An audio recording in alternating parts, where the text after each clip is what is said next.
On this week's episode of Ride the Lightning, the Tesla unofficial podcast, the referral program continues for another quarter, but with an interesting new twist.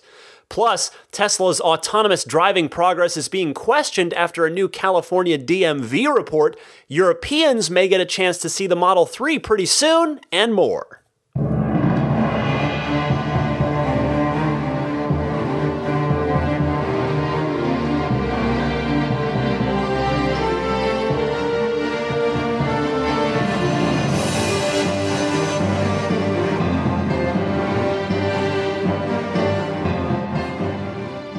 Welcome, friends. I am Ryan McCaffrey. This is Ride the Lightning, the Tesla unofficial podcast, episode number 131. That's a palindrome, by the way. For February 4th, 2018, Daisy the Boxer Puppy is to my left. And this week, well, I have to say, I really thought this was going to be a big, juicy show because there was supposed to be some big news to talk about with Tesla on this week's show. You see, I was tipped off to something big, but it didn't happen at the time that I was told it was going to happen, and it still hasn't happened yet as of my recording here at 9:58 p.m. on Friday night. So I do trust my source on this, and the timing when it does happen, I mean, the timing, it'll make sense. You got the Q4 earnings call coming up next week, so I do expect some significant Tesla news to drop between now and then based on what I was told. Now, maybe it's all a ruse, who knows, but I don't think so. Stay tuned for, put it this way, stay tuned for next week's show, which you were going to do anyway, because next week's show, I want to remind you, is it's an earnings call show, which means, those are what I think are some of the most fun episodes. They're the most fun for me to make. I hope they're fun for you to listen to. They take way longer to make, but I'm always super proud of how they come out because it's all the best Elon clips and John McNeil and Deepak and everybody on the Tesla executive team. All the best quotes, sound bites piped in on the show for you with thoughts and analysis. So I suspect that if this thing happens that I thought was already going to happen, if that happens next week, it'll be an even more interesting episode than it normally would be. In the meantime, though, we'll soldier on. We've got some Tesla news to talk about. But first, a quick housekeeping note. I wanted to try a little something new, just a little something fun to maybe outreach with folks a little more. So I wanted to do a little, Reddit sort of owns the naming to it, but kind of an AMA, like an Ask Me Anything. Wanted to do that on Patreon. That's sort of the best, easiest place to do it. So on Monday, February 19th, which is President's Day, it's a holiday. I have it off. Hopefully a number of you do too.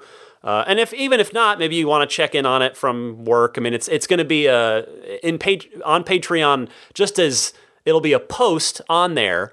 And it's going to be a public post, so you don't have to support me on Patreon to see it. You can just go there, you can check it out. If you want to ask a question, you'll need an account, which is super easy to make. You don't have to be pledging any money to create an account, or you can just go look at it without even having to make an account at all. But I thought if folks wanted to come and ask me any Tesla stuff, talk, just whatever it is you might want to talk about, I'll answer questions for an hour or so.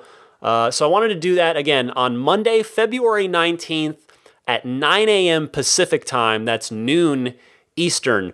So that'll be on my Patreon page, which is found at patreon.com/Tesla podcast. That's Patreon. So I'll just try this out, just a little experiment, see if people like it, see if people care. If they do, great, maybe do it once a quarter, maybe even more often, depending. If people don't like it, won't do it again. Simple as that. On with the news this week.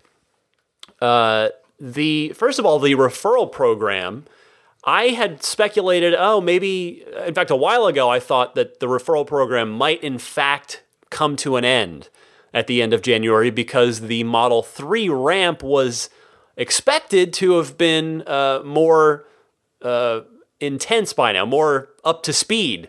but it is not, and I wonder if that has played into any of Tesla's decision making or not. But the referral program will be continuing through April 30th.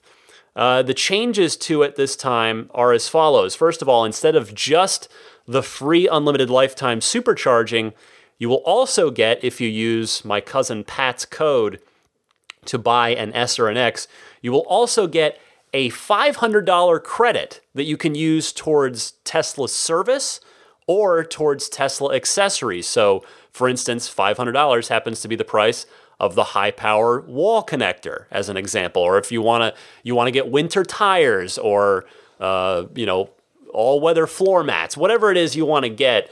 So that is the biggest change. Probably is that extra $500 credit. To the program itself, 5 referrals now will get an invite to Tesla's next product unveiling, which, in my opinion, is likely to be the Model Y event. You'll recall that on the predictions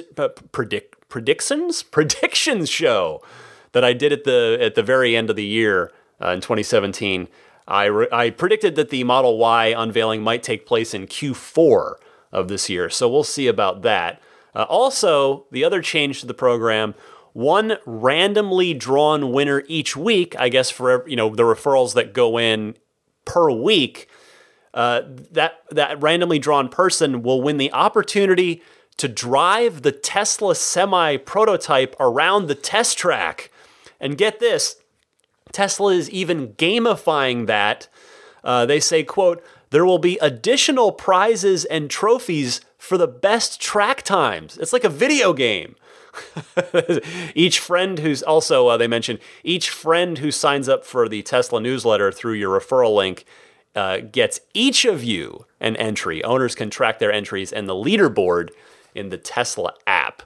So I thought that was interesting. So since this will be continuing, and the Model 3 ramp is proceeding a bit slower than we all might like, if you do intend to purchase a Model S or Model X, I would kindly ask you, for both of our benefits, to use my cousin Pat's referral code, which is Patrick5008. So you can either give that number to a sales advisor, that referral code, or if you're just ordering your car through the Tesla website, punch in ts.la/Patrick5008 into your web browser, and that will take you to the design studio with that code baked in for the free unlimited lifetime supercharging and that $500 service or accessories credit. Another thing this week, just to segue off of straight news for a second, I was thinking a lot more this week about the inevitable performance Model 3. I was out walking Daisy, and I do a lot of my thinking when I'm out walking the dog. I think that's why I like walking the dog so much. Besides just being outside, it's just, I'm not sitting in front of a screen. I don't have Slack messages coming in or emails or any of that stuff. I can just be out there and enjoy the dog's company and just think. And so I was thinking about the Performance Model 3, and I just wanted to share those thoughts with you for fun here real quick.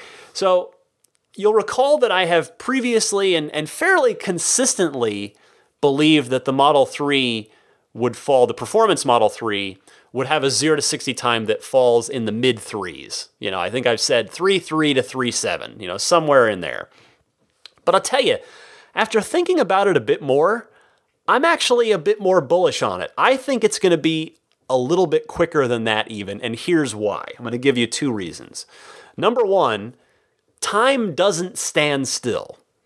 Competitors move forward, and Tesla has never been one to rest on their laurels. Tesla advances too. Whenever a bigger battery pack inevitably goes into the Model S and the X, which you'll recall I did predict would happen at some point this year as part of the redesign that I also predicted, or am predicting, I should say. It hasn't happened, so I'm still waiting. But if it does happen, it's almost certain that the car is probably going to get a bigger battery pack as well. Then guess what? That would enable those cars to get to 60 miles an hour a little bit quicker, since there'll be a little bit more power in the pack to pull from. So if the S, even the 100D or 130D has even a tenth or two of a second off of its already pretty impressive 0 to 60 time, and then the P130D, maybe that's a 2.4 or even a 2.3 second car. So things move forward is the point. So the second reason that I was thinking of is I was thinking about the actual physical setup of a performance Model 3 in comparison to the current Model S 75D, which of course that car does 0 to 60 in about 4.2 seconds after that recent, quote unquote, uncorking performance upgrade that people could go to the service center and get for free in most of the 75Ds. So the reason I bring up the 75D Model S is because, of course, that the Model S and the long-range Model 3, and inevitably it'll be the performance Model 3, has a 75 kilowatt-hour pack. So it's an apples-to-apples comparison. Now the difference is that the Model 3 is going to be about 600 pounds lighter, even when you're factoring in a second motor in the front of the Model 3. Aerodynamics, which are better on the Model 3 than on the Model S, don't really matter for a standstill launch, because aerodynamics comes into play really for highway range. That's what that's for. So you can throw that out. But do remember that the performance Model 3 will have a bigger, almost certainly have a bigger performance motor shoved in the rear of it compared to the Model S 75D, which has the two just regular Model S motors in it. So when you factor in the weight savings plus the larger motor, and now you're comparing to a car that's 0 to 60 in 4.2 seconds, I'm thinking that the performance Model 3 could end up in the low threes. I think shaving a bit over a second off of that time with those physical factors is probably possible. I would think that the absolute best case scenario, maybe the very, very high 2s, 2.9, or maybe a snowball's chance of 2.8. But I think now, thinking about this more, I think the low 3s is doable for this car. I'm not going to go so far as to say that that's what I'm expecting, but I think it's entirely in the realm of possibility. So again, just sort of a random aside, these are the things I think about when I'm out walking Daisy. Let's get back to Tesla news. You can tell, by the way, it is a slow news week, because the thing that I was hoping for didn't happen, and it turns out there wasn't too much else going on in the world of Tesla, but there are a few things we'll talk about. And the next thing here is that 0 fully autonomous miles were logged for Tesla in 2017, at least in California.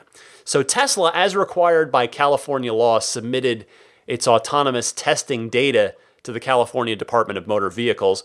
If you remember last year, meaning for 2016, that I did the same story, did the report, and they had some mileage. If you'll recall, there was the self-driving Model X test video of the car driving around Palo Alto that Tesla posted to its website.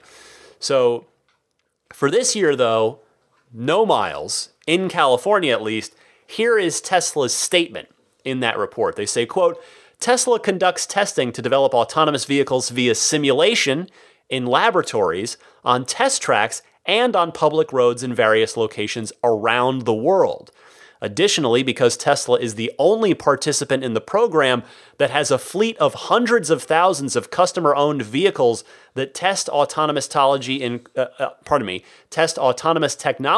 quote, shadow mode during their normal operation, these are not autonomous vehicles, nor have they been driven in autonomous mode as defined by California law, Tesla is able to use billions of miles of real-world driving data to develop its autonomous technology, end quote.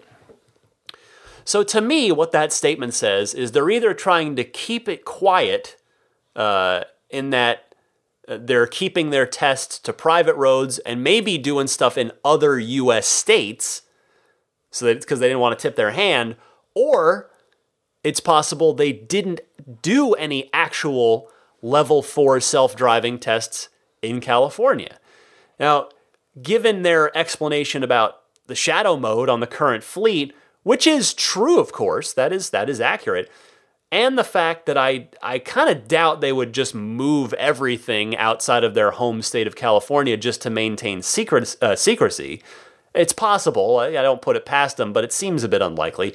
I've got to figure that it's more likely that they didn't do any real-world public road testing and instead did use the private courses, the simulations, and the data gathered from those Autopilot 2.0 Plus cars in order to get a bunch of useful data as autonomous development continues. Now, to me, this report doesn't inspire a lot of confidence that Elon is going to come anywhere close to delivering on his stated intention of doing the cross-country level 4 full self-driving demo early here in 2018, after already having previously promised it for the end of 2017 before backpedaling off of that at the last conference call, and then that obviously didn't happen. By the way, this also totally cements where I'd already been leaning with my Model 3 purchase, which is to not order the $3,000 full self-driving package up front and instead just wait it out, see what happens, and then if I still have the car when full self-driving does roll out, and again, I do very much intend by the demands of my wife, who is it's not an unreasonable demand, to hold on to the car for a very, very long time and just pay the $4,000 if in fact full self-driving comes online some years down the road. So autonomous driving, the full self-driving situation is definitely a hot topic. You know, you've heard me say I think that's going to be the next place that the fudsters go to attack is Tesla's progress or lack thereof in the autonomous driving category. But it is evolving. They are working on it.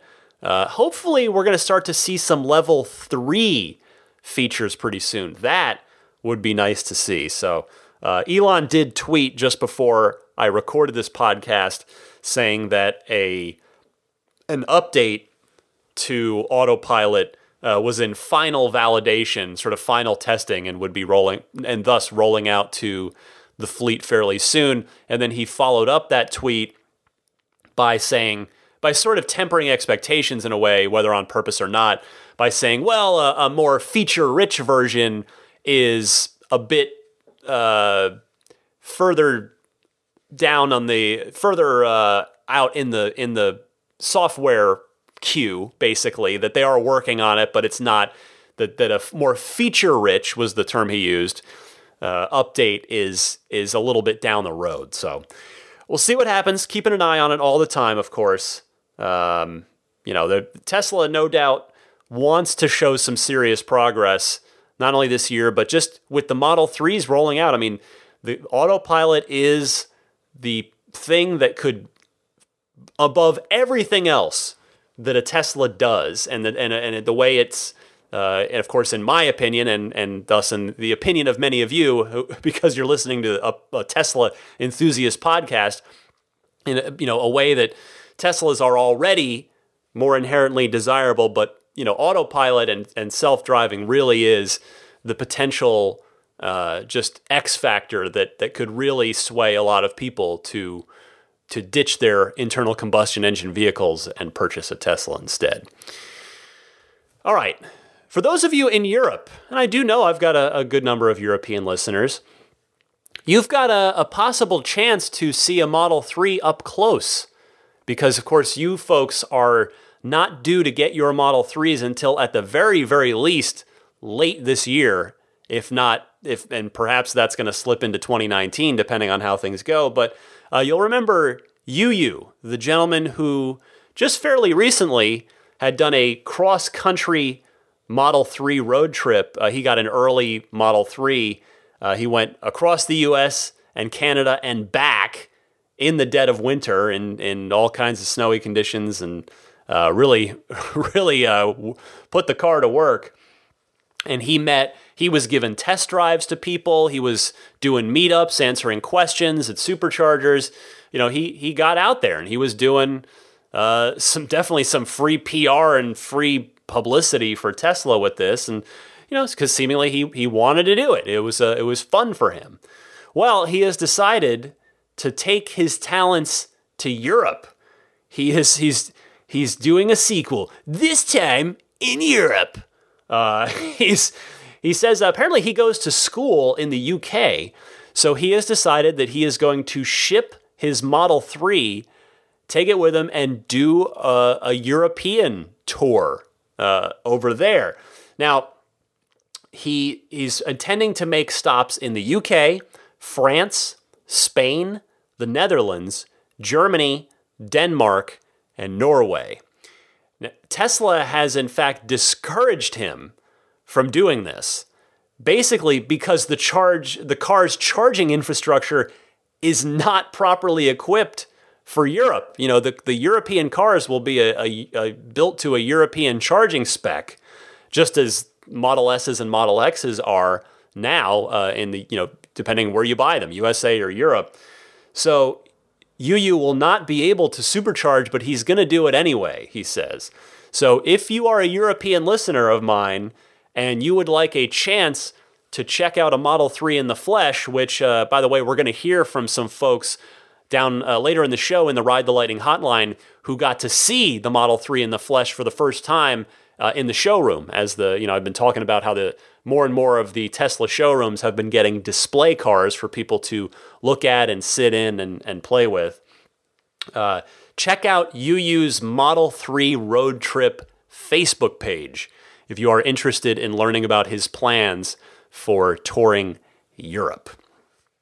Next this week, Electrek reports that Tesla is working to secure a new source of lithium for the battery packs, of course, from a company called SQM, which is Chile's largest lithium supplier.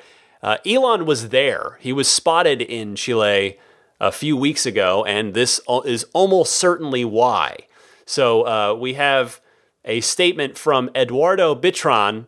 I apologize if I'm completely mispronouncing that last name.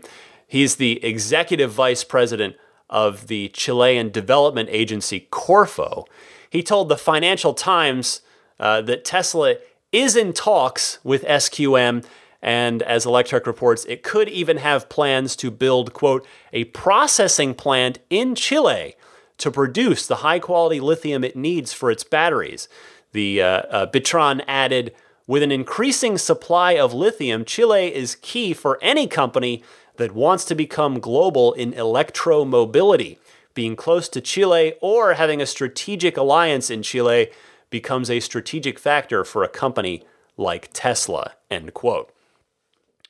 Well, going to these kinds of lengths, down to South America, going all over the world, it's required when you're Tesla and you're undertaking the kind of scale and scope of a battery project, which is what the Model 3 is. And to me, this is one example of why other car companies probably aren't, and certainly haven't yet, been going to make electric vehicles in any kind of grand numbers anytime soon, which is, of course, much to the chagrin of Elon and Tesla, who have long said that they want Tesla to serve as an inspiration, as a proof of concept for the viability and superiority of electric vehicles over ICEs. So Tesla going to the ends of the earth, and I don't mean that disparagingly against Chile in any way, shape, or form, but it's South America, and Tesla's going to go wherever they have to go to get the supplies they need to get battery-powered electric vehicles on the road. That's all I've got for you for this week. But the good news is there's plenty more good stuff to come from you guys in the Ride the Lightning hotline, so I hope you'll stay tuned for that, including, as I said, a number of impressions from folks seeing Model 3 in the flesh for the very first time. So stay tuned for that right after this.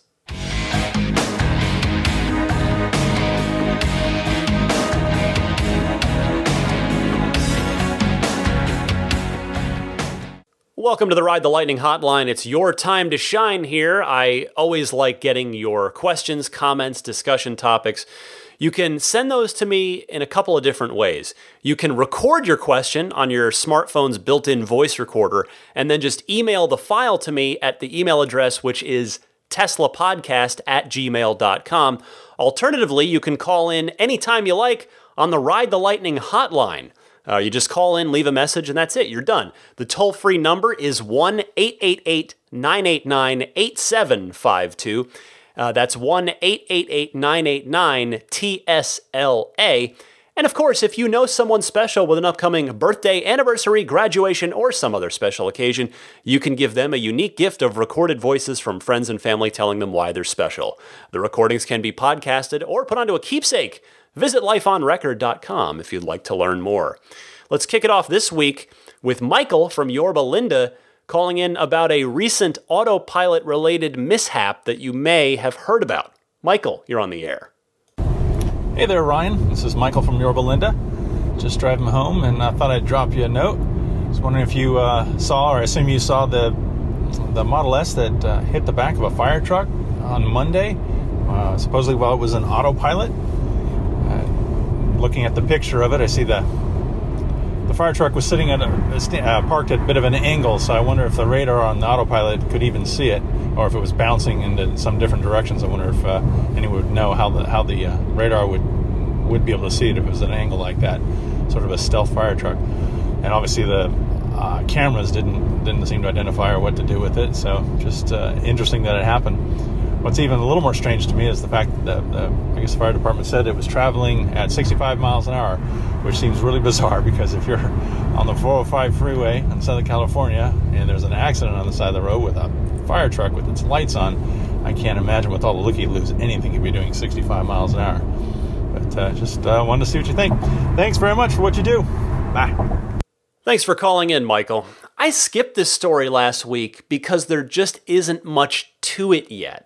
In other words, we just know that it happened. We don't really have the specifics yet. I wanted to wait until we learned more about the incident before I covered it, but since you bring it up, I'll talk about it a little bit. And again, without having the full details here, I mean, all I can really say is that autopilot is still a level 2 feature. Tesla has made that abundantly clear, both externally and like in the car itself, when you go to turn it on and when you activate it in the UI in the menu, they've been pretty clear about it. Now, I don't want to rush to judgment here, but I just don't see how you could hit a parked fire truck on the freeway at 65 miles per hour if you're paying attention. I don't see how that can happen if you're actually paying attention.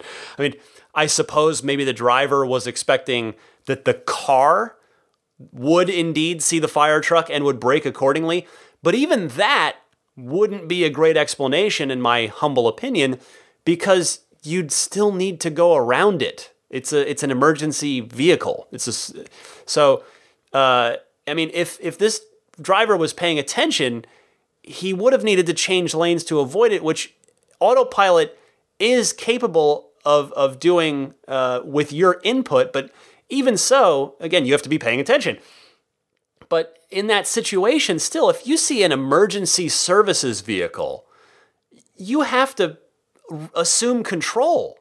You have to take control from the car. That's just not a situation you can semi-autonomously blow your way through at 65. I mean, again, I want to be very careful about judging this driver without knowing the whole story. Again, that's why I hadn't really discussed this until now. But from what little we have, it appears to be a gross misuse of autopilot. Now, that being said, the driver was uninjured, and thankfully no one else was hurt either. So that's awesome. Like that a Tesla can plow into a fire truck and the driver can not only be survive, but be okay. So that little data point is interesting, no doubt, for Tesla, that, look what our car survived this time.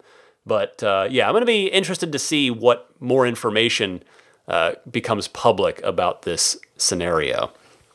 I want to go next to our old friend Lawton from Chicago, who has thoughts about my prediction on a major Model S and Model X revision and how that could fit into everything. Lawton is always good about thinking about things from that 10,000 foot view perspective. So, Lawton, you, my friend, are on the air. Hi, Ryan. It's Lawton from Chicago. Want to share my thoughts on how the new Model S wheels are a great sign for future Model S and 3 owners alike. I agree that the new wheel design bodes well for a major Model S revision coming soon. If Tesla met their initial goal of 5,000 Model 3s per week by the end of fourth quarter 2017, the new Model S could be introduced in January, which is the beginning of a quarter, as Tesla normally does with major model upgrades. Instead, I suspect they transfer resources from the Model S revision towards relieving Model 3 production bottlenecks. There normally is extensive manufacturer lead time for a new revision. I suspect that financially it makes sense for Tesla to switch to the new wheel design now, rather than continuing to manufacture the previous one. The change in headline material may also be part of the new Model S revision, and for economies of scale, it makes sense to introduce it across the entire Tesla lineup. Elon in the past has mentioned he would do what he could to maximize the number of Model 3 owners that could qualify for the federal tax credit. Delaying the introduction of the Model S revision will allow this, as a major revision could potentially significantly increase sales. If Model 3 production had reached 5,000 cars a week last year, it is likely that the first quarter of 2018 is when the 200,000 U.S. car threshold would have been reached. Now, it is more likely they'll be reached in second quarter, so third quarter owners can receive the full credit. Thus, I would anticipate the start of second quarter 2018 where Tesla announces that Model 3 production is on track at 2,500 cars per week and the new Model S is being introduced. Keep up the great work and look forward to your thoughts. Well, Lawton, the one thing to remember is if and when the S and X redesigns come, it's still going to take time to build them and actually deliver them. So, I would suspect it's, you have to add at least 4 weeks, if not closer to 8 for anything, which would push numbers potentially into Q2. So we'll see. I mean, I got to figure that whatever changes they'll make, they will make the cars easier to manufacture, not harder. Elon has talked time and again about how the S was a tough car to build and the X is the toughest car to build in the world, he says. So whatever will happen, whenever it happens, again, as I predicted on the at the end of 2017 on that last show of the year, it's got to be with an eye towards ease of manufacturing. So, and by the way, just my last point about the sort of the wait time. Remember what happened with the P100Ds when those first hit. The wait time was actually longer than usual on those for a little while. Now that was due in part, it was mostly a supply issue with the battery packs, but that could happen again with any substantial redesign if they need time to get their feet underneath them. So it seems like for now we should still be good for the 200,000th U.S. car being delivered in Q2, though just based on where we last knew we were last year.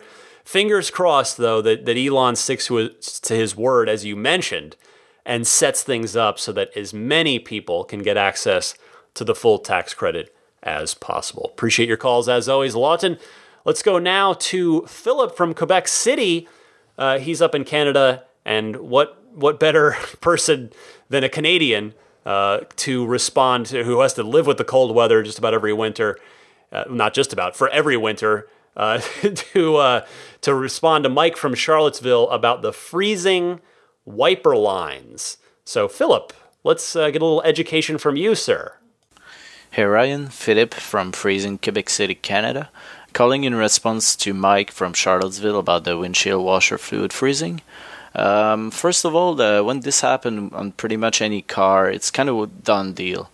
I've had this happen to me a few times in the first freezing months of fall, and all you can really do is find a heated parking lot or a friend's garage, and once it melts, flush it all out. Here in Canada, we're putting washer fluid that's good up to -40, and it's still cheap at about $3 a gallon. So if you can find some that's -20 or less, you shouldn't have freezing fluid problem anymore. And one last thing, all the washer fluid will freeze. The alcohol in its composition evaporates over time, so when cold temperatures come, you might want to flush out that washer fluid from 4 months ago. Thanks, Ryan. Love the podcast. Take care. That is exactly the information that we needed, Philip. Thank you very much. And by the way, thank you to Matt from Canada for calling in with the same information as well. Just wanted to tip my cap because, Matt, I did get your call. But Philip beat you to it. I definitely learned something, and hopefully Mike from Charlottesville did as well. Let's move next to Nick from Boston, who wants to do something a little different with his Model 3 reservation. Nick, what do you have in mind?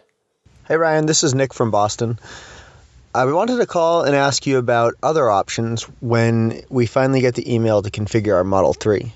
So my family situation has slightly changed, and it seems that the Model 3 may not be the right car for us to buy this year. I was wondering if you've heard anything about people having the option to push that reservation for maybe a Model Y or Tesla pickup truck or anything else. Love to hear your thoughts. Thanks again. Bye. Hey Nick, so since those vehicles aren't officially announced, the answer is unfortunately no. You cannot move your reservation over to a different list because those lists don't exist. Even if Tesla was taking reservations for either the Y or the pickup, I'm not sure they'd want to get into the weeds with reservation transfers, since that could potentially open up questions of where you belong in the reservation queue relative to someone else who, say, camped out overnight so that they could be the first in line at their store the day the Model Y reservations were starting, etc. If the 3 is no longer for you, the easiest answer is to simply cancel the reservation and get your $1,000 deposit back. But you could also ask anyone close to you, and I do mean close to you, so I'm talking family members, maybe even close friends, if they might want to take the car with your reservation, because depending on when you reserved, you might still get a shot at the $7,500 federal tax credit. Which means that if you did have somebody close to you who wanted the car and you were willing to basically be on the title with them, just sort of go hand in hand with them until delivery and then transfer yourself off of the title and just fully transfer the car over to them, you'd be doing that person an enormous favor with the tax credit. So as for the Model Y, it'll be very interesting to see if it does get announced later this year, as I had predicted. Next is Paul from Texas, who calls in responding to my frustration about non-owners just being sent to the end of the line continually, even with when new Model S owners come on board and get to jump ahead in line. So, Paul, what do you got? Hey, Ryan. This is Paul from Texas. I understand that you're disappointed that non-owners still haven't been invited to configure their Model 3 and that it seems to be preferential treatment to owners at this point. But you have to understand one other thing. How angry have you been in the past or upset when a longtime customer of, let's say, a telecom, AT&T, doesn't get preferential treatment where new people get the deep discounts and the freebies and the 12-month contracts? Anyway, just some food for thought. Thanks. I see what you're trying to say, Paul, but to clarify, and maybe I was unintentionally vague when I was talking about that, I'm not looking for non-owners to get any preferential treatment. I'd just like to see the people who camped out overnight and lined up and waited for this car to get a shot at it at the same time as somebody who's owned an S for only 2 months and then put in a Model 3 reservation a week ago, because that exact scenario is happening. And it's, you'd figure you got to draw the line somewhere, but I guess not. I guess I see the logic in it to a point, but it's just, it does get a bit frustrating when you've got owners, again, who've never been able to afford a Tesla, who have been waiting and waiting, and they camped out and they put their money down and just still, are continually having people jump the line in front of them, depending on, if they can afford to, basically. But the earliest window that any non-employees, non-owners have, to the best of my knowledge, is the same December to February window that I have for first production. So unless invites go out in the next week or so, because it's February 2nd in the 10:45 p.m. as I'm recording this. So, if invites go out in the next week, this will all be a moot point. But if they don't, and that window gets jeopardized of being missed, then it's just going to add to the frustration. So, Tesla, of course, is doing everything they can. They know what's riding on this. They don't need people complaining to them to spur them along. They know what's at stake here. So we'll see what happens. Fingers crossed that this ramp speeds up and that everybody is happy and gets their cars soon. All right, we got a few calls here. I want to just play 3 in a row. In fact, 2 of them for our folks from Arizona who went and looked at the same car in Scottsdale. But just a few quick Model 3 impressions from people who hadn't seen it before, who went to the galleries, to the showrooms to see them. So here's Chris from Arizona, Jim from Phoenix, and Paul from Connecticut, who went and saw the Model 3 in Boston. So let's play those folks in a row, and then I'll give a quick little response to those 3 gentlemen. So guys, take it away. Hey Ryan, this is Chris in Arizona, and I wanted to give you my impressions of the Model 3. I was able to sit in one over at the Scottsdale Sales Center. The folks are really nice. They would give me 5 minutes, but there weren't a lot of people looking at it, so I got to spend a little bit more time with the car. I went over it completely. It really matches all my expectations based on all the reviews that I've heard and I've seen on YouTube. And there are 3 things, though, that I wanted to add to that, because you really can't get a sense for this on a video. But the air conditioning system seems to be very efficient. I turned it up to 10, got cold in the car immediately. I played around with that new vent. Works great, which was a concern of mine before because, living in Arizona. The second Arizona concern is that panoramic roof, and it's very well tinted. I was kind of shocked at how dark it really is. Obviously, the glass in the front and the glass in the back is nice and clear, but the glass on top is really dark. So, I mean, even looking through it in the sales center up towards the ceiling, you don't see a whole lot, which is good. So, I mean, I'm guessing in the bright sunshine, I'm not going to get baked in Arizona or broiled. So I'm still going with that. And the third, which really sealed the deal on the luxury package, was the sound system. I turned the music up in the car, and maybe it's because you hear a song that you actually know, and then you can hear the music versus what you see on YouTube, because of copyright rules of YouTube. The music is spectacular. Maybe it's the glass, maybe it's the speakers, or maybe it's just the size of that cabin, but it's almost like you have headphones on, and really, really good Bose headphones. So that kept me on my first production reservation. And I just wanted to say thank you so much for your podcast. I really enjoy it. It's kind of fun to listen to. I do a lot of driving. So thanks for being my entertainment while I'm on the road. All right. Talk to you soon. Thanks. Hey, this is Jim from Phoenix. Really enjoy your show. You asked for people to call in if you saw the Model 3 being shown, and last Friday, the first day it was available, I did see the Model 3 in Scottsdale, Kierland area. I don't know how useful it is to your listeners, but it was really nice.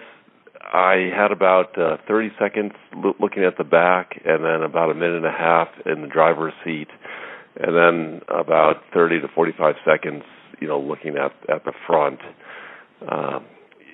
it was really nice. It was almost kind of like a blur. I'm really not sure exactly, exact things I recall, but I would suggest maybe just having a mental checklist of things you wanted to check out on it before you happen upon it.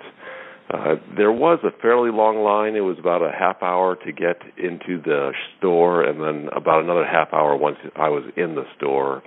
But Tesla was absolutely very prepared.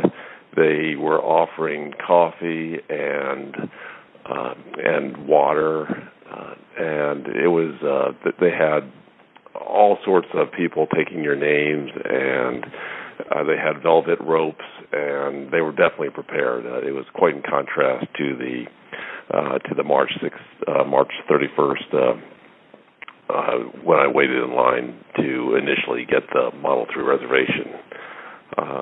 But yeah, it was very nice. Thanks so much. Really enjoy your show, and keep up the good work. Bye. Hi, Ryan. It's Paul from Connecticut. I'm answering a call from people who had seen the Model 3 in a showroom recently. This past Sunday, January 28th, I was up at the Boston store in Prudential Center, and I got there at about 4 o'clock. There was only about 20 people in line, and I was told by one of the employees that it was the shortest the line had been all day, and only took about 20 minutes or so for me to get up to the front of the line. I do agree that the Model 3 really needs to be seen in person. I think it looks much better in person than it does in photos. And from certain angles, you can see how the car is sculpted, and you can't really see that in photos, but it looks great in person. It was side by side with the Model S, and I was very happy with the size of the Model 3. I was concerned that it might be a little bit small, that some people have compared it to a Honda Civic or a 3 Series. It certainly looks bigger, and it looks just the right size. I feel like the Model S would have been too large for me. I got to play with the touchscreen for 5 minutes, and it was very intuitive and very responsive, and I think that it will be a short learning curve, learning how to use it. My only complaint was 5 minutes seemed like 45 seconds. I wished I could have had more time with the car, but before I knew it, I was being told my 5 minutes was up. I asked to check out the front on my way out of the car, which they allowed me to do, and that was about it. So I'm a reservation holder, and my delivery window is sometime between December and February, so I'm hanging in tough there. I know the car will be late, but I can wait. It's certainly worth waiting for. Thanks, Ryan. As I was pulling those calls together, Daisy the Boxer Puppy's snores have gotten progressively louder to the point where I wonder if they're now going to manage to get on mic from across the room. She is snoring up a storm over there. Anyway, thank you, gentlemen, for your impressions. And Chris and Jim, your warm weather thoughts are no doubt of interest to other folks in warm weather climates. I tell you, having lived in Arizona myself for 15 years, I can relate to you guys immediately focusing on the heat-resistant features of the car, meaning the air conditioning and the tinted glass roof. You guys, after all, are definitely going to be the true litmus test for how well this new Blade AC system works. As for the sound system, I think I touched on it on the episode after I got to drive the Model 3 when I was given my impressions of the car. But yes, the sound system is excellent, certainly compared to the Model S. I mean, in fact, most of the existing Tesla owners who've taken delivery of Model 3s so far have pretty well universally said that the Model 3 sound system is better than the Model S's upgraded sound system. And Jim, by the way, your comment about having a mental checklist before you hop in the car in the showrooms is a really, really good tip, I think, for people, given the time constraints that most folks are likely to be under for a while when they go to check out these cars in the showrooms. So thank you, Chris, Jim, and Paul. I want to talk now to Mike from Boston, who also went and saw the Model 3 in Boston. He's got a little different take on it that I wanted to respond to. Mike, you're on the air. Hey, Ryan, this is Mike from Boston, long-time listener, called in a few times. Hey, I just wanted to tell you, I went into the Boylston Street Tesla showroom yesterday to see the Model 3, They have a red one, and I have to tell you, the car is amazing. I cajoled my wife to go in with me. She loved the car, which wasn't necessarily the case before we actually saw it. We got to sit in it. The line wasn't real long, probably waited about 15 minutes. The inside of the car is incredible. The pictures don't do it justice. I can't wait. My delivery window is January to March, so January's over. I can't wait to get this car, and seeing the red one and listening to you have convinced me to get the red. My wife loved the red, so I'm all in. Can't wait to get that email. Thanks so much for the podcast. You rock. Talk to you. Bye. Mike, I love hearing this. I'm so glad that it wowed you, because I could see how people who haven't ever seen the Model 3 in person up until now could maybe be underwhelmed simply because it's been hyped up so much. So I'm definitely part of that. I've hyped up this car plenty. Now, if that's you, by the way, if there's someone out there who does go see the car and you're underwhelmed by it, I would love to hear that opinion too, because that perspective is valuable. But so far, it seems to be, meaning the Model 3 seems to be making people pretty happy when they get to see it in person and sit in it. By the way, Mike, you've heard of Club Med. Well, actually, maybe you haven't. I don't know if you're old enough. I just realized that Club Med is kind of a 80s dated reference, and Club Med's went away a long time ago. So I don't know. Maybe if you're under 30 or maybe even under 35, you haven't heard of it. But anyway, maybe you've heard of Club Med. Mike, welcome to Club Red. It's fun here in Club Red. Anyway, one more call in the Ride the Lightning hotline this week. It comes to us from Arnie in San Diego, who went and saw the Model 3 in his local showroom, and he wanted to give his impressions on what he experienced there. So Arnie, you're on the air. Hi Ryan, this is Arnie in San Diego. You had asked for feedback on people that went to see the Model 3 in the showroom. I'm located in San Diego, and went in yesterday to see it. I got there about 9:30 a.m. and then the mall opened at 10 a.m. and I was third in line. By the time the store opened, there was probably about 45 or 50 people in line, and I got to go in and see the Model 3.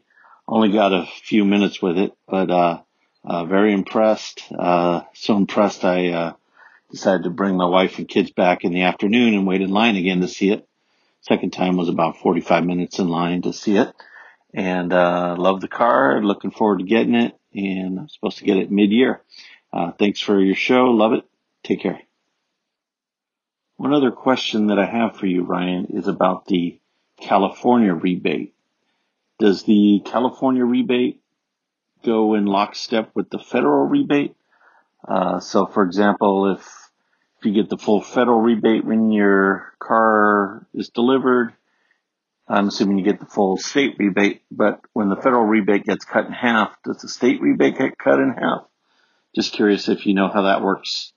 I looked online and having trouble finding information about that. Take care, Ryan. Bye. Thanks for sharing, Arnie. I'm curious if your wife and kids liked the car as much as you did. I hope so. I'm glad it got you more excited. And the question you asked at the end there is a very good one. And this is applicable not just to California listeners, and I know that there are a lot of California listeners out there, but to those of you in any state that offers a state-level tax credit for purchasing an electric vehicle, the good news is no. The California $2,500 credit is not in any way tied to the federal one. California can keep it going as long as they want, regardless of the federal rebate, federal tax credit. I need to not stop calling it a rebate. The tax credit phasing out. So, in fact, Jerry Brown just this week, Governor Jerry Brown of California talked about wanting to get a lot more electric vehicles on the road over the next 20 years, and part of that is the California $2,500 tax incentive. So it seems like, I mean, granted, he is going to be going out of office, he's retiring, so it'll be up to the next administration to ensure that that does continue. But at least the plan is for that $2,500 California tax credit to continue as it is, regardless of the phase out of the $7,500 federal tax credit. Arnie, thank you so much. Thanks to everybody who called in this week.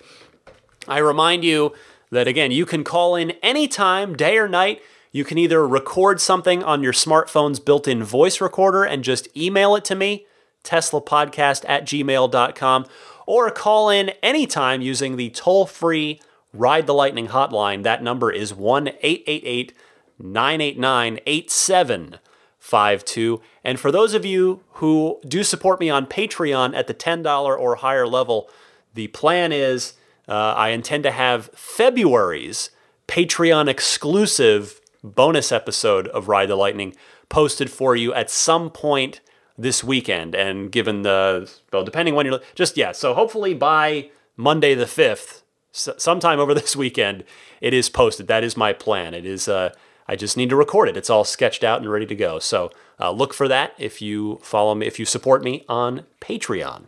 All right, I'll be right back with some parting thoughts for you. Wrap things up right after this.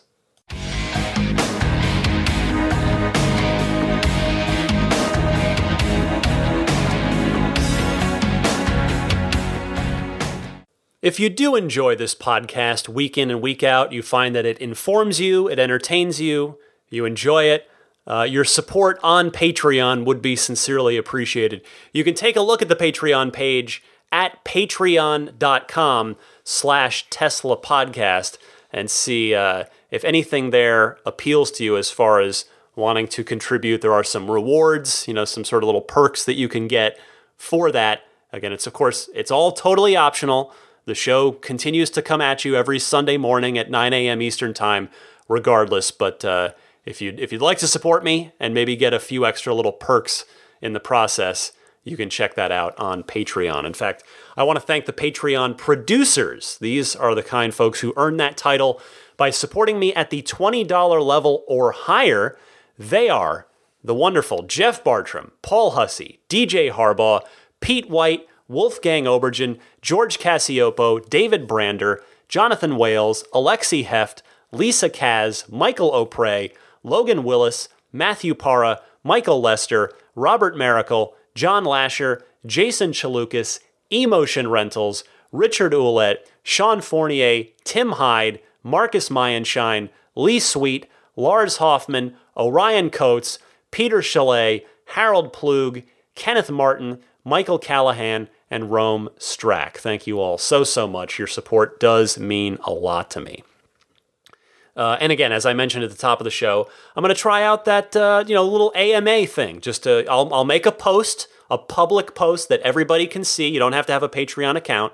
I'll make a public post saying, hey, I'm going to be on, ask me anything, presumably about Tesla, but I guess if you want to ask about other stuff, you're welcome to do that as well. So I'm going to do that again on Monday, February 19th. That's President's Day at 9 a.m. Pacific, from 9 a.m. to 10 a.m. If you miss it, you will be able to just go there anytime you want and see the threads, the questions that I've answered. But I would encourage you to join me for that. Again, this is an experiment. We'll see how it goes. But if you're on Patreon, great. You just log in with your Patreon account. If you don't already have a Patreon account and would like to participate, just make an account there. You don't have to pledge any money to me or anyone else by signing up for an account. So again, if you want to do it, join me. It'll be the public post on the 19th at 9 a.m. Pacific at patreon.com/Tesla Podcast. Of course, Immaculate Reflections is standing by ready and waiting for you. They want to detail your car. They want to protect your car. It's not really detailing so much. I mean, they will do that, but it'll be the cleanest you've ever seen it when they're done with it.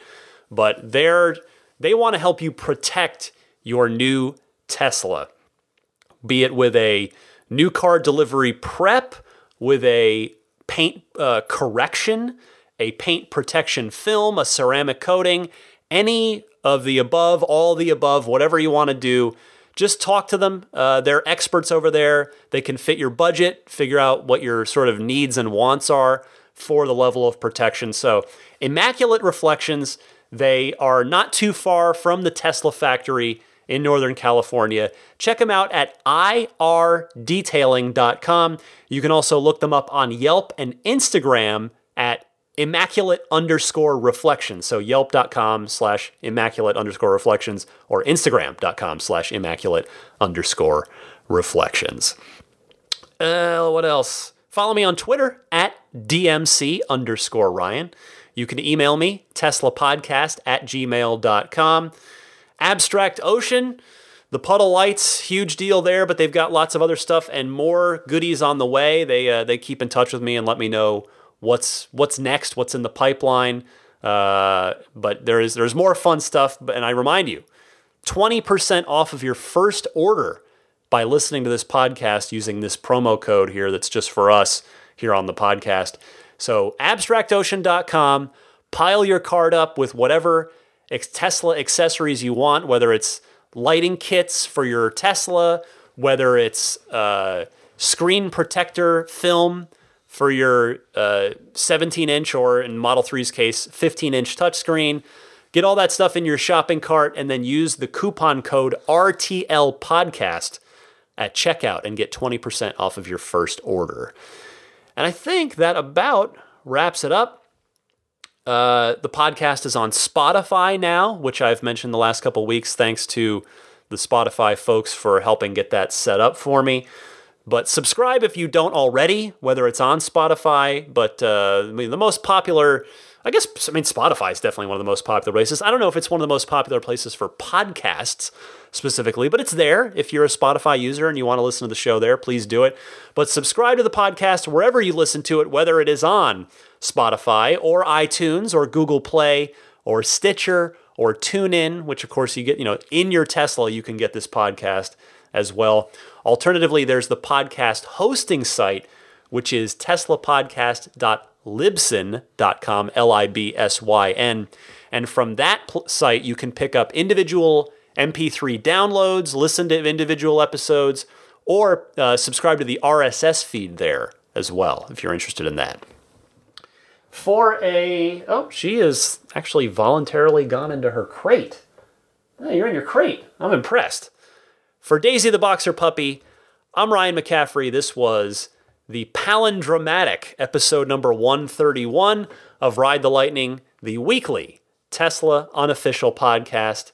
It's been a fun one, but like I said, next week, for a reason that I think is going to happen, and then just the guarantee of the quarterly conference call, the quarterly earnings call, it should be a really super fun episode next week. Probably a bit of a long episode next week, but keep your calls coming, especially with reactions to whatever happens at the conference call or what happens before that, depending. So keep your calls coming, keep your emails coming, keep listening.